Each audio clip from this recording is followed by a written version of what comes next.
Carbohydrates. कौन कहता है बेटा तुमसे क्लास में जबरदस्ती बैठने का? बाहर जाके क्यों नहीं बैठते तुम लोग? जो 2-4 बच्चे हैं उन्हें और नहीं पढ़ने देते हो, टाइम पास चलाते हो यहाँ पे, पता नहीं क्या करते रहते हो, फिर गालियां बकोगे तो टीचर ये बोल रहा है। देखो बेटा कार्बोहाइड्रेट्स के बारे में, those compound which have polyhydroxyaldehyde, those compound which have polyhydroxyaldehyde, polyhydroxyketone, those compound which have polyhydroxyaldehyde and polyhydroxyketone, ठीक है, उन्हें हम क्या कहते हैं? कार्बोहाइड्रेट। और करके लिखो, और इसकी सेकंड डेफिनेशन और लिख लो, और करके लिखो, those compound which on hydrolysis, those compounds which on hydrolysis give polyhydroxyaldehyde and polyhydroxyketone. Those compounds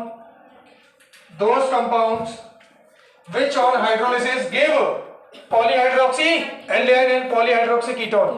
ऐसे कंपाउंड जिनको हम हाइड्रोलिसिस करते हैं, हाइड्रोलिसिस के बाद में वो हमें पॉलीहाइड्रोक्सीएल्डिहाइड दें और पॉलीहाइड्रोक्सी क्या दें? कीटोन, उसे हम क्या बोलेंगे? कार्बोहाइड्रेट। एग्जांपल लिखो, glucose and fructose, glucose and fructose.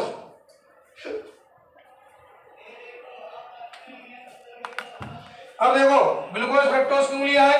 क्योंकि एल्डिहाइड कीटोन में रिएक्शन विद ग्लूकोज दे रखी है, रिएक्शन विद ग्लूकोज उसमें ही दे रखी है। हालांकि ये पार्ट किसका? बायोमोलिक्यूल का, लेकिन वो दिया किसमें? एल्डिहाइड में। वो इसलिए दिया है क्योंकि ग्लूकोज में कार्बोनाइल ग्रुप प्रेजेंट है, और कार्बोनाइल ग्रुप कौन सी रिएक्शन में शो करेगा? NAR। अरे यस और नो? ठीक है, तो चलो इसकी रिएक्शन देखते हैं क्या होता है। ग्लूकोज का फॉर्मूला बताना, ये होता है। बहुत बढ़िया, बहुत अच्छा। रिएक्शन विद ग्लूकोज, इसकी रिएक्शन हम देखने जा रहे हैं, बहुत इंपॉर्टेंट है। एनसीईआरटी में दे रखी है, बायोमोलिक्यूल में दे रखी है, रिएक्शन मिल जाएगी आपको। रिएक्शन विद ग्लूकोज, अब आपको पता है रिएक्शन विद ग्लूकोज हम किससे कराएंगे? पहली reaction with glucose HCN with alkaline medium. याद करो, पीछे पढ़ा हमने HCl लेंगे तो हमें अल्कलाइन मीडियम लेना ही पड़ेगा, रीजन बता ही चुके हैं। तो देखो हदीस में देखें, ध्यान से सुन लो दिया, reaction with HCN in alkaline medium. अब आप सुनना, ग्लूकोज का जो स्ट्रक्चर होता है, ध्यान से देखो, this is the structure of glucose, CHOH का होल 4, और यहां होगा लास्ट में CH2OH, and this is the molecule of glucose. ये होता है। अब ध्यान से देखें, इसकी रिएक्शन अभी हम किससे करा रहे हैं? HCN से इन अल्कलाइन मीडियम। बताओ क्या होगा? बहुत इंपॉर्टेंट है।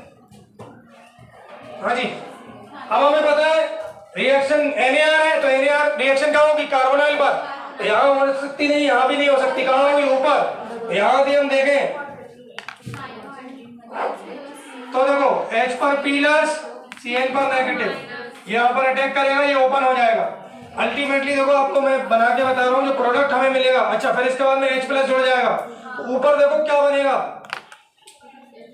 देखो C, यहाँ पर H, ये हो जाएगा OH, इधर क्या आएगा? CN, और यहाँ पर क्या रहेगा? CHOH का whole 4, and this is the CH2OH। ये तो बनेगा।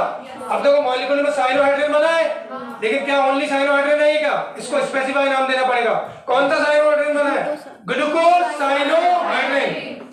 सो दैट इज ग्लूकोज साइनोहाइड्रेन। क्या बात समझ में आ रही है? बोलो। और देखो यहाँ पर कार्बन जनरेट हो चुका है, चेक कर लो। This carbon is the sp3 carbon, और इस sp3 कार्बन के रिस्पेक्ट में हमें दो कॉन्फ़िगरेशन मिलेंगे, one is R and second is S। Note करिए।